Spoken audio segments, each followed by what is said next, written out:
아멘. 형제 자매님 기도 말씀이 주님 앞에 연락된 것을 확실하게 믿습니다.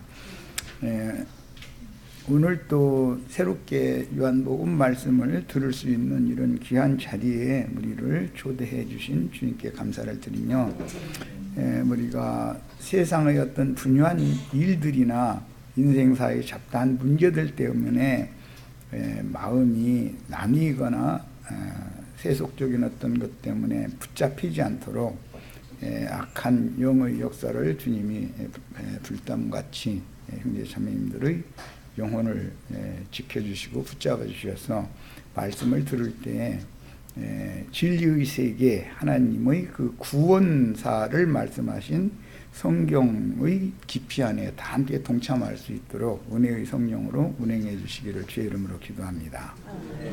아멘. 아멘. 요한복음 자료를 조금 보충을 해서 오늘 새로 해드렸는데 자료 말씀으로 바로 들어가도록 하겠습니다. 할 수 있으면은 모세의 율법과 그리스도의 은혜와 진리, 그리스도 율법과 모세의 율법에 관한 말씀을 빨리 마치려고 했는데 자꾸 주님께서 조금 더 명확하게 하고 넘어가기를 바라시는 것 같아서 오늘 자료 말씀을 조금 보충을 해서 새로 인쇄를 해드렸습니다. 자, 요한복음 1장 14절에서 18절 본인의 성경책에서 읽겠습니다. 요한복음 1장 14절로 18절 내용입니다. 말씀이 육신이 되어 우리 가운데 거하심에 우리가 그의 영광을 보니 아버지의 독생자의 영광이요 은혜와 진리가 충만하더라. 요한이 그에 대하여 증언하여 이르되 내가 전에 말하기를 내 뒤에 오시는 이가 나보다 앞선 것은 나보다 먼저 계심이라 한 것이 이 사람을 가리킴이라 하니라. 우리가 다 그의 충만한 데서 받으니 은혜 위에 은혜를 넣으라. 율법은 모세로 말미암아 주어진 것이요 은혜와 진리는 예수 그리스도로 말미암아 온 것이라. 본래 하나님을 본 사람이 없으되 아버지 품속에 있는 독생하신 하나님이 나타내셨느니라. 자, 이 단락의 말씀을 상고하도록 합니다. 모세의 가르침으로부터 침례 사역자인 요한의 가르침까지는 궁창 아래의 물로 상징이 되어져서, 궁창 아래의 물이라는 것은 세상의 영, 땅의 일들을 말하는 말씀으로 적용을 하는 것이고, 인자 예수의 가르침으로 시작하여 그 영이 되신 주님이 사도들과 증인들을 통해서 가르치는 그 영과 신부의 말씀은 궁창 위의 물로 상징이 돼서 이건 진리의 영, 하늘의 일들로 적용을 하는 것이다 라는 것을 바르게 이해를 할 필요가 있습니다. 여러 번 말씀드렸지만 성경은 안팎으로 기록이 되어진 말씀이기 때문에 밖에 기록한 말씀을 이제 의문, 조문의 율법이다 이렇게 성경에서는 표현을 하는데, 계명의 율법이라고도 표현을 하지요.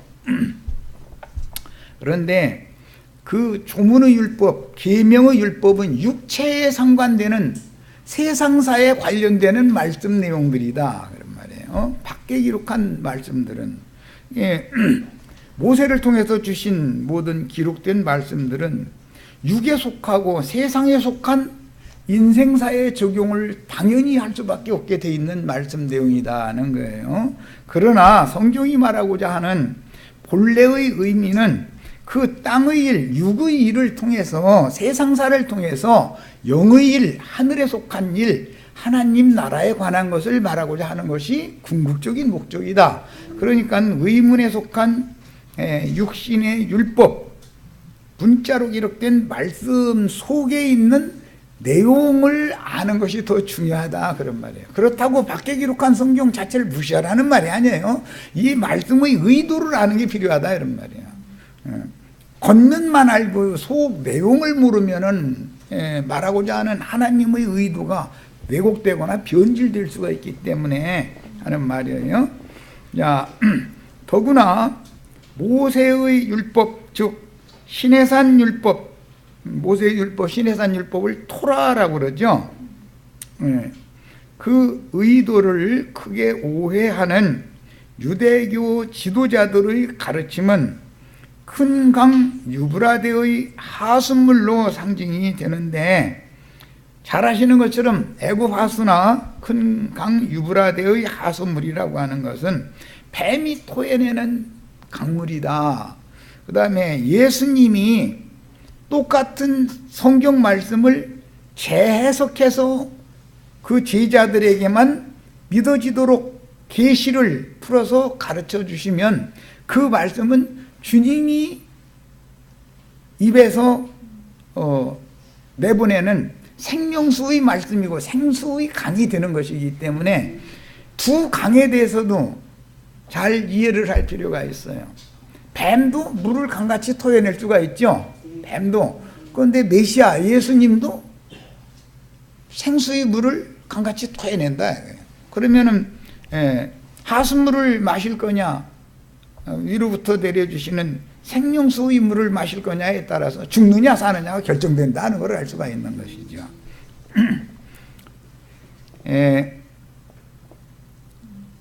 그래서 그 영과 신부의 말씀으로 주시는 하늘의 생수, 생명수를 마시는 참 제자들만 구원을 얻습니다.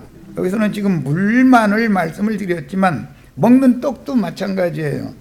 예수님이 참 제자들에게 주시는 떡은 육신의 양식인 배를 채워주는 그런 떡이 아니고 하늘에서 내려서 영생하게 하는 생명의 떡이죠. 그러니까 똑같은 떡이라는 먹는 양식 얘기가 나오고 마시는 물 얘기가 나와도 항상 대립되는 관계가 성경에는 암암리에 기록이 되어 있다는 걸 꼭 아실 필요가 있습니다.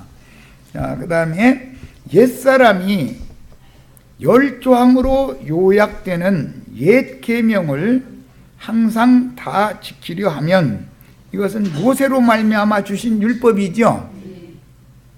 반드시 정죄받고 죽게 되므로 모세로 말미암아 주신 10조항의 옛 계명들을 육체의 종교의식으로 규례, 율례, 육신에 관련된 율법 말씀으로 지키지 말고 성령으로 거듭난 영으로 새 계명을 그리스도 율법으로 지켜야 하는 이치를 반드시 명확하게 깨달을 필요가 있습니다.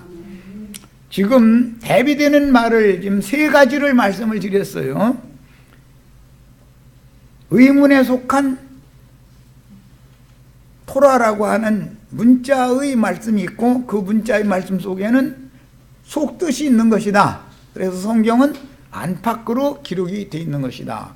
궁창 위에서 내려주는 생명수의 물이 있고 궁창 아래의 물 하수물이 있는 것이다. 그 다음에 옛 계명 말씀은 모세로 말미암아 주신 것이고 옛 계명을 통해서 구원 얻은 육체는 하나도 없었다. 새 계명 말씀은 예수 그리스도로 말미암아 제자들에게만 주신 말씀인데 유대 교인들은 새 계명 말씀을 거부했기 때문에 유대교 체제에서 예수님께로 나오지를 않았기 때문에 다 죽었다. 여기서 죽었다는 말은 그 영혼이 죽은 것을 말하는 거예요. 자, 모든 말씀이 하나님의 법이요 그 요약이 십계명이며 두 강령으로 압축하면 위로 하나님을 사랑하고 내 이웃을 내 몸과 같이 사랑하라 라는 요구가 하나님의 계명의 큰 강령인데 옛 계명들의 첫 조문에서 제3조문까지의 계명들은 아래와 같습니다. 이건 이제 율법 계명을 말하는 거예요. 율법 계명은 10계명이다 그래가지고 10조문으로 돼 있죠. 조항으로 돼 있죠. 원래 모든 성경 말씀이 하나님의 법이잖아요. 하나님의 법을 압축하고 요약한 것이 10개 조문으로 되어 있는 10계명이다 이게요. 그런데 많은 사람들이 율법을 모세로 말미암아 주신 율법을 지키는 율법 행위와 은혜와 진리로 빛의 말씀을 가지고 오셔서 죽은 자를 살려주는 예수 그리스도의 말씀에 대해서 명확한 분별을 잘 하지 못하는 것이 고대로부터 오늘에 이르기까지 세상 교계와 주님의 제자들이 모이는 음부의 권세를 능히 이길 수 있는 원수의 성문을 얻을 수 있는 주님의 몸된 교회가 구분된다는 것을 알아야 된다 하는 말이에요. 많은 물이 앉은 큰 음녀라고 하는 여자와 정결한 처녀라고 하는 여자에 대한 구분을 잘해야 된다 그 말이에요. 여자가 있으면 짝을 맺는 남자들이 당연히 있게 마련이죠. 여자들이 있으면.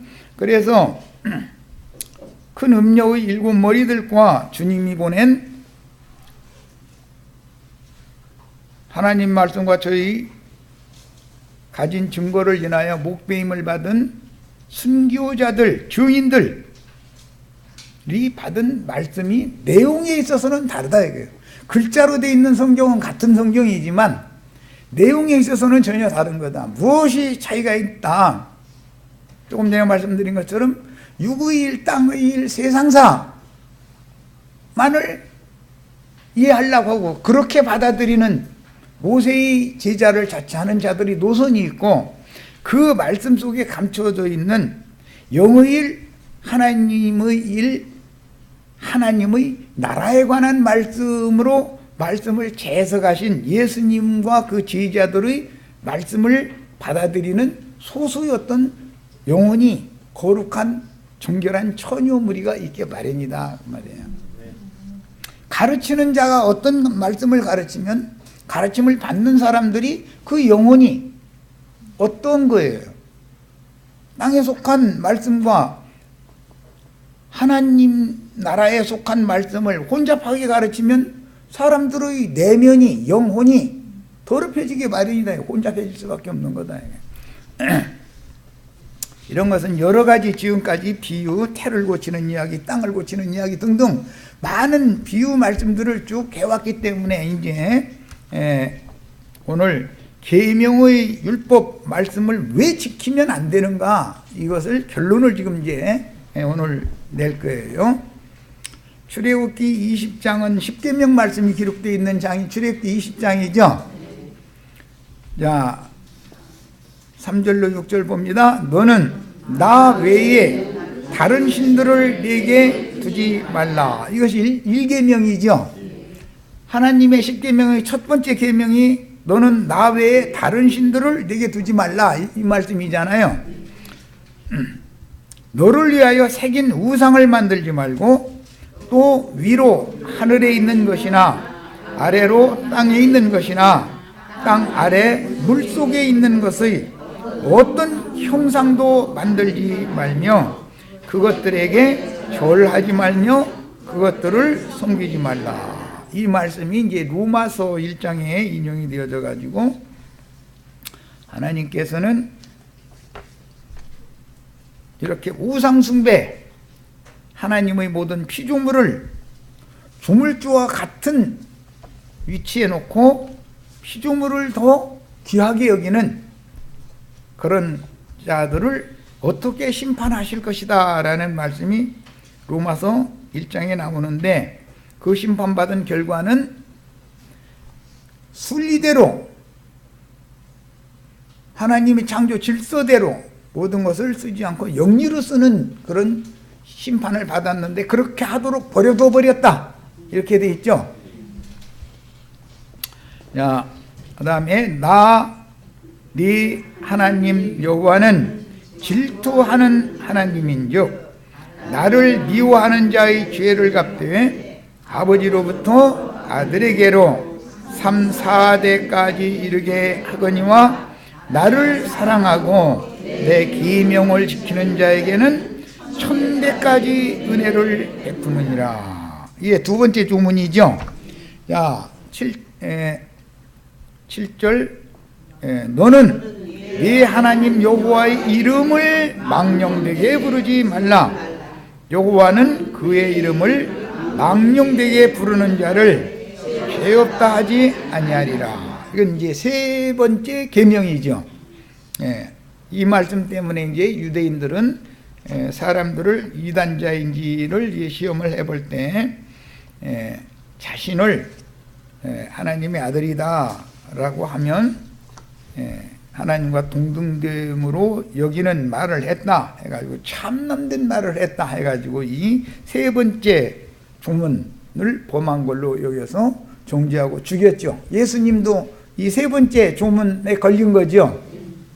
예수님이 하나님의 아들이라, 내가 하나님의 아들이라 했기 때문에 하나님과 동등됨으로 자신을 그렇게 죄다, 그래 참남죄다 이제 이렇게 표현을 했는데, 이것은 자신이 신의 위치, 신의 지위를 찬탈했다, 그런 말을 함부로 했다, 그러니까 이제 참남죄다 해서 예수를 죽였어요.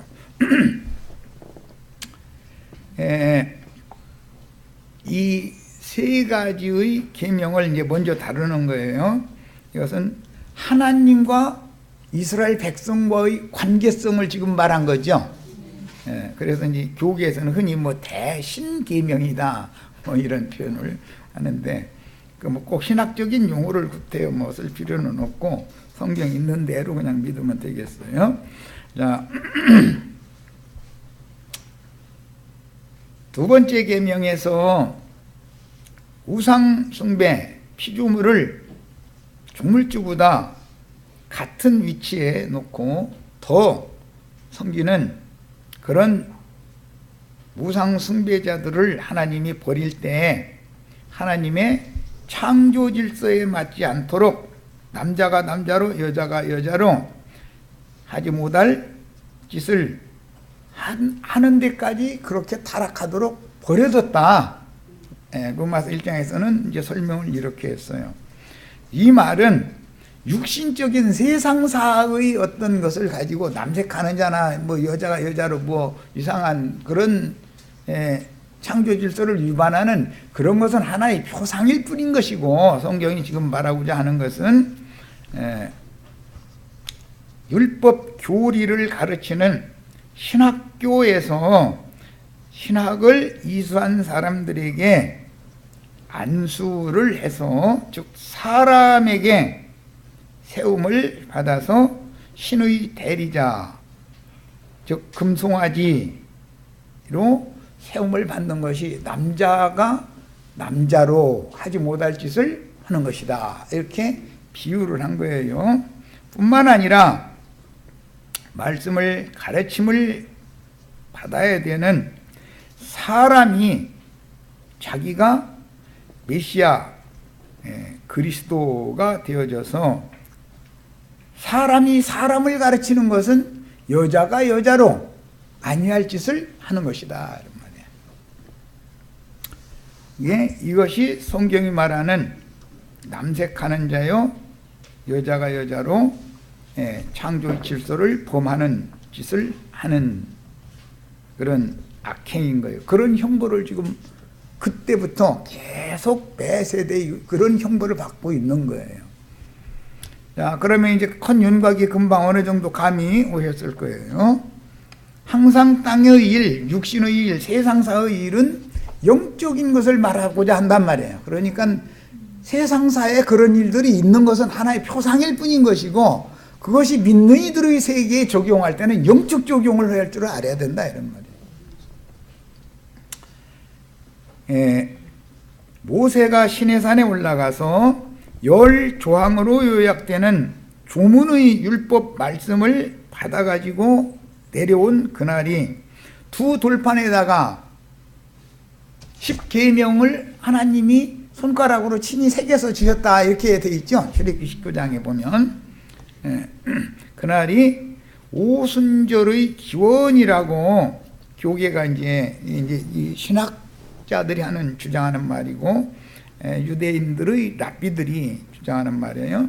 이렇게 주장하는데, 원래 오순절은 절기 7절기 중에 몇 번째 절기죠? 왜 대답들을? 오순절은 4번째 절기지. 아니, 정신 차리세요. 정신 차리시오. 자, 절기 7절기 처음부터 하겠습니다. 6월절, 무교절, 추실절. 일단 앞에 3절기가 지나가는 거예요. 6월절은 예수님이 죽는단 말이야. 6월절 양으로 예수님이 죽었죠. 무교절은 장사된단 말이야. 초실절은 부활했단 말이야. 그리고 나서 초실절 이후에 50일째가 되는 날은 오순절이죠. 성령이 응으로 살려주는 영이 되어 오신단 말이야. 4번째 절기예요. 앞에 3번째 절기가 지나가야 4번째 절기가 당연히 이어질 거 아니겠어요? 오순절 성령이 강림을 하면 제자들이 나가서 나팔을 불게 마련이죠. 그러니까 오순절 다음에는 무슨 절기가 와요? 나팔절이 오는 거예요. 나팔을 불면 듣는 사람들이 어떻게 해요? 회개하지요. 회개, 속죄. 그래서 속죄일이 오는 것이고, 회개한 사람들은 막 하나님의 장막에 불러들인단 말이야. 이렇게 하나님의 장막, 초막이라는 건 교회를 말하는 거예요. 자, 이제 다시 말씀을 드리겠습니다. 이런 기초 지식도 없어가지고서는 안 되는 거예요. 6월절이 첫 절기죠. 애굽의 고센 땅에서 6월절 양 잡아먹은 그날이 6월절이잖아요. 그 밤부터는 무교절로 들어가는 거예요. 그러니까 6월절은 바로 이어서 무교절로 이어지기 때문에 6월절이라 하는 무교절에 이렇게 성경이 기록하죠. 6월절과 무교절은 하나 뭉쳐져 있는 거예요. 그 다음에는 초실절이 와요. 예수님의 부활절기, 초실. 처음 익은 열매로 죽은 자 가운데서 맨 먼저 살아난 분이 예수님이잖아요. 처음 익은 열매지요. 초실이라는 말은 첫 열매다 이 말이에요. 6월절 양으로 죽고 무덤에 장사되고, 무교절 무덤에 장사돼서 거기서 쉬시고, 초실절 부활로 말미암아 죽은 자 가운데 맨 처음 익은 열매로 하나님 앞에 받으심이 됐다 이거예요. 자, 이 처음 익은 열매가 40일 동안 제자들과 함께 계시다가 감람산에서 승천하신 후에 열흘이 지난 오순절 때 살려주는 영이 돼서 오시죠. 그러면 살려주는 영이 돼서 오시는 절기는 오순절인데, 이 절기는 4번째 절기잖아요. 그 다음에 오순절 성령의 보냄을 받은 제자들이 나가서 전도를 하면 사람들이 형제들아, 그러면 우리가 어떻게 하여야 구원을 얻겠냐? 회개하게 마련이죠. 속죄가 이루어진다. 속죄, 회개하는 절기다 이게. 속죄절 제사가 실현된다 이 말이에요. 5번째 절기예요. 아니, 6번째 절기예요. 예, 나팔절은 5번째, 6번째는 속죄절이에요. 속죄, 하나님 앞에 회개한 사람들이 연락이 되어지면 장막, 하나님의 집으로 열매를 거둬들인다 이거예요. 그게 마지막 절기는 7번째 절기는 장막절이죠. 그런데 장막절은 율법에 보면 첫 번째는 수장절이라고도 하고, 수장절이라는 건 추수를 해서 저장하는 절기다 이 말이에요. 곡식을 추수해서 저장하는 절기. 마지막 7번째 절기는 3가지로 부르는데, 첫 번째는 수장절이라고 불러요. 수장절이라는 말은 곡식을 추수해서 저장해 놓는다, 그런 절기다 이거. 그런데 그 절기는 같은 절기인데 초막절이라고도 불러요. 초막절이라고 하는 것은 육신의 몸을 입고 있는 상태에서 주님의 집에 들어간 사람들이다, 그런 말이야. 이 풀초자, 풀이라고 하는 것은 육을 상징하는 거예요. 이제 구약성경 시편이나 전도서 말씀을 인용해서 베드로 사도가 말씀하실 때 푸르 영광은 꽃이지만 푸르 영광은 금방 시들어버리죠. 더운 바람이 불면. 이것은 인간 나라의 육신의 영광이라는 것은 더운 바람이 불면 금방 사라져버리는 것이다. 그걸 상징하는 거예요. 항상 풀이나 초, 목, 나무라고 하는 것은 인성, 육신을 말한다 이런 말이야. 육신을. 그래서 광야에 나가서 천막을 쳐놓고 나뭇가지 배에다가 천막 위에다 이렇게 올려놓고 그 안에서 7일 동안 절기 지키는 게 초막절이죠. 그런데 그 초막절은 교회 시대를 말하는 것이지만 이 육의 장막을 벗고 영원한 하나님의 장막인 거룩한 성 새 예루살렘에 들어가면 장막절이 이루어지는 거예요. 마지막 일곱째 절기는 그래서 세 가지로 부른다 그랬어요. 뭐예요? 수장절, 초막절, 장막절 이렇게 부르는 거예요. 이건 이건 초등학교 1학년한테 가르쳐야 되는 거를 많은 시간을 들여서 다시 지금 설명을 했어요. 이런 기본 지식을 가지고 있어야 말씀을 들을 수 있어요. 다 이제 잊어먹으시면 안 돼. 다음에 내가 이제 시험 문제 낼 거예요, 또. 예를 들어서, 나팔절은 몇 번째 절기입니까? 하고 내가 이렇게 풀쩍 물어볼 거예요. 그러면 이렇게 계산하느라고 아무데도 안 앉았으면 안 된단 말이에요. 나팔절은 당연히 5번째 절기인 거예요.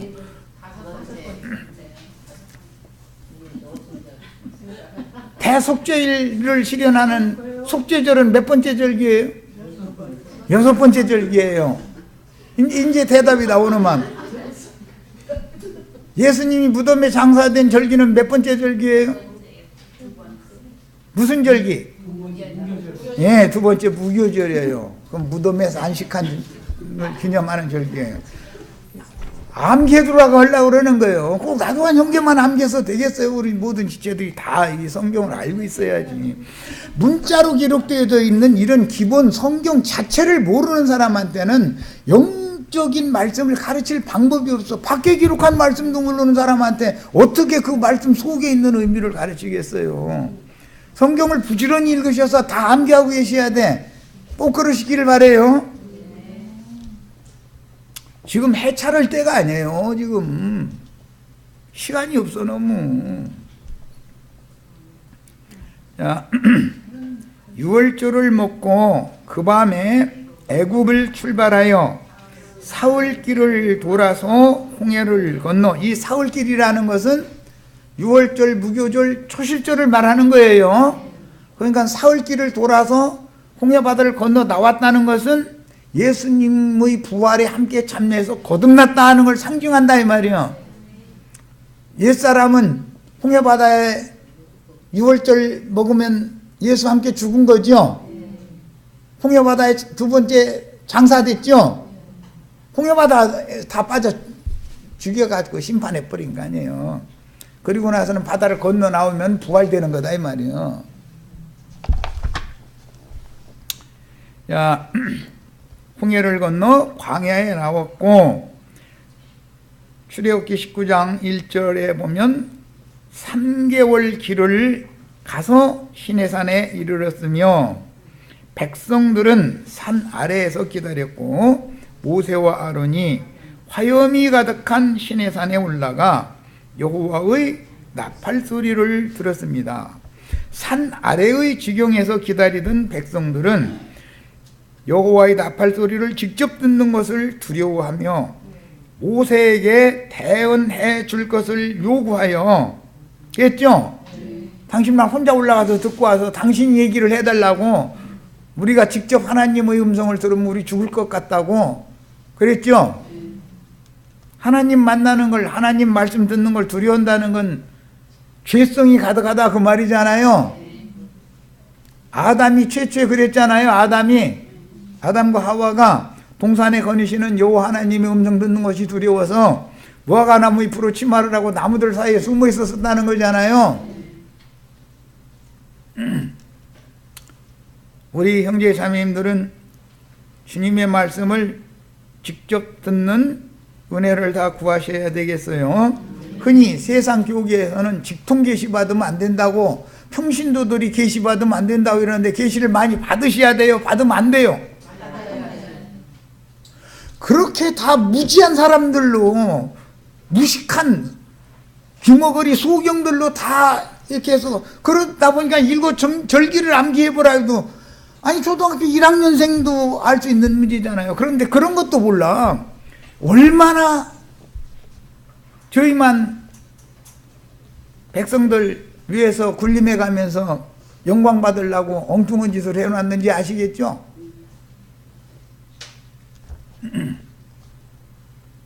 그런데 그런 그 자체가 저주인데, 이렇게 소경되게 하고 귀머거리 되게 하고 백성들을 이렇게 하는 것이 아론 반차의 제사장 직분을 행하는 하나님의 저주잖아요. 그게 모세 율법이라는 건 저주의 법이잖아요. 그러니까 율법의 저주에서 속량받아야 된다는 거잖아요. 왜 율법의 저주에서 속량을 못 받았는지 아시겠죠?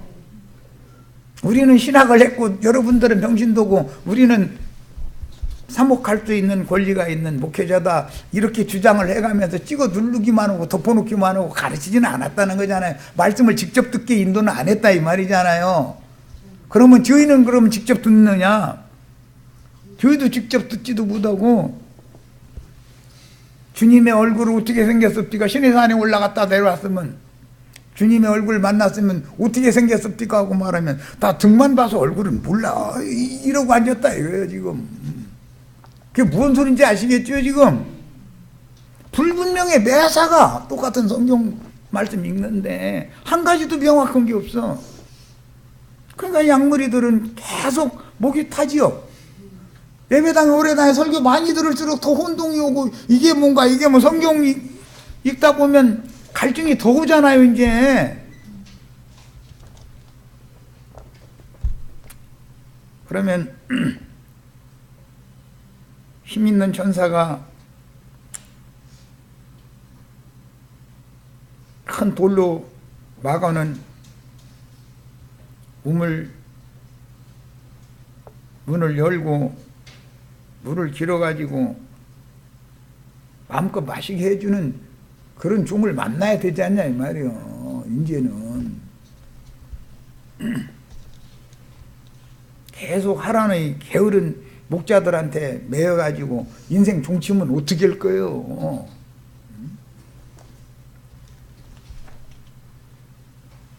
이제 제사 얘기를 안 할 수가 없어서 5가지 기본 제사를 한번 얘기해 보세요. 초등학교 1학년만 돼도 이건 다 알아야 돼. 예수 믿은 지 한 2달만 됐으면 이것은 당연히 알아야 되는 거예요. 이거 봐, 다 묵묵부답이야. 자,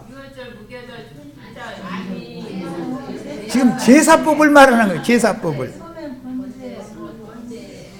예, 번제는 맞고, 예, 자, 예, 예, 예.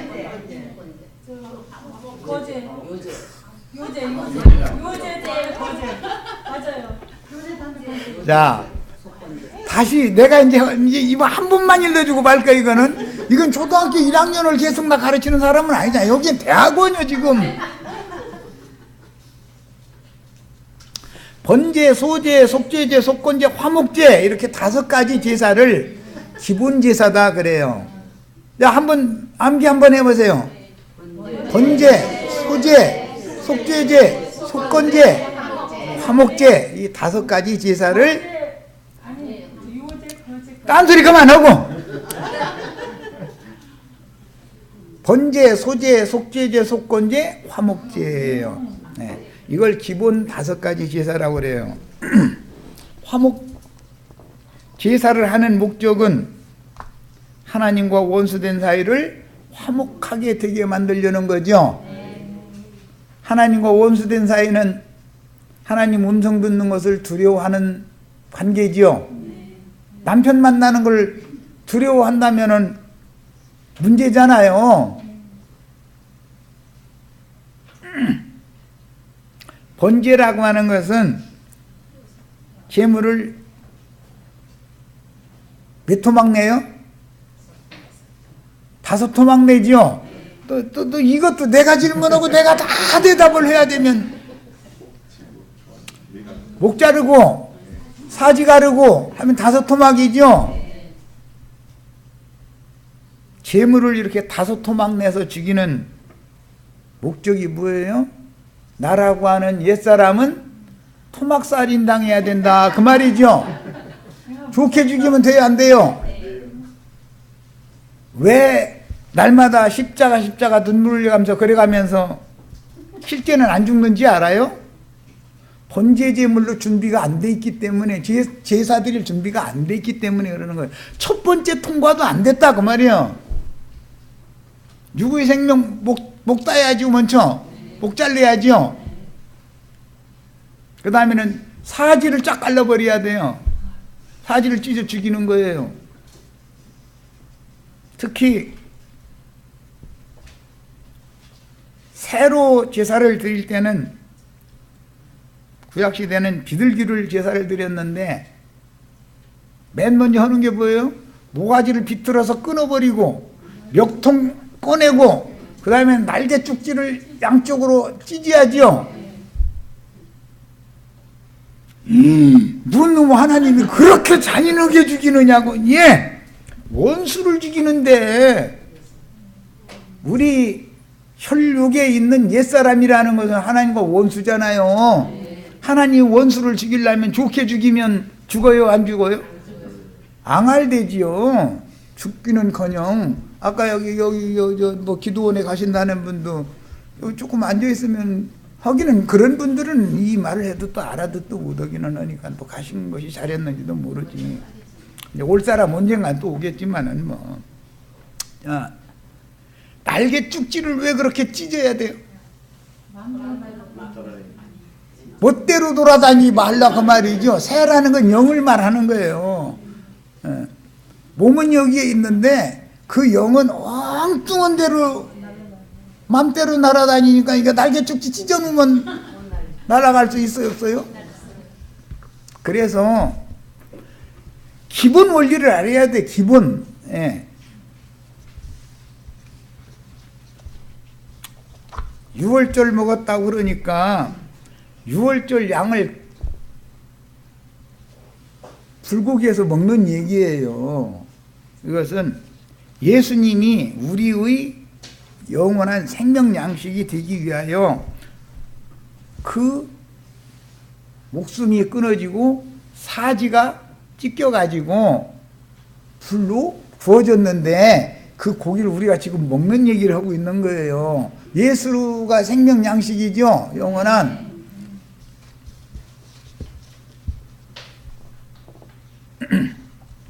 문제는 아론 반차에 따른 대사제 직분을 행하는 자들은 본인은 죽지 않고 백성들에게 오히려 영광을 받는다 이거예요. 예수는 본인이 죽죠. 제물로. 이 원리를 이제 이 시간에는 이제 오늘은 이 원리를 말씀을 나눌 거예요. 이것이 깨달아지면 모세율법을 지키라고 사정해도 안 지켜 이제.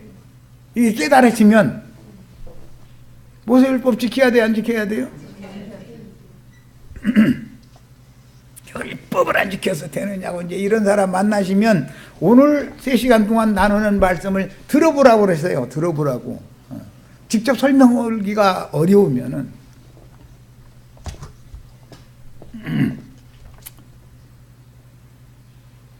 산 아래 지경에서 기다리던 백성들은 여호와의 나팔 소리를 직접 듣는 것을 두려워하며 왜 그랬다고요? 죄가 있기 때문에 하나님 만나는 것이 두려웠다 이거. 하나님은 어떻게 오셔요? 백성들에게 나팔 소리로 오시다니. 나팔 소리로. 하나님의 나팔로 오시는 거죠. 주님이 다시 오시는 것은 어떻게 와요? 나팔 소리로 오는 거죠. 나팔로. 하나님의 나팔 소리로 오는 거예요.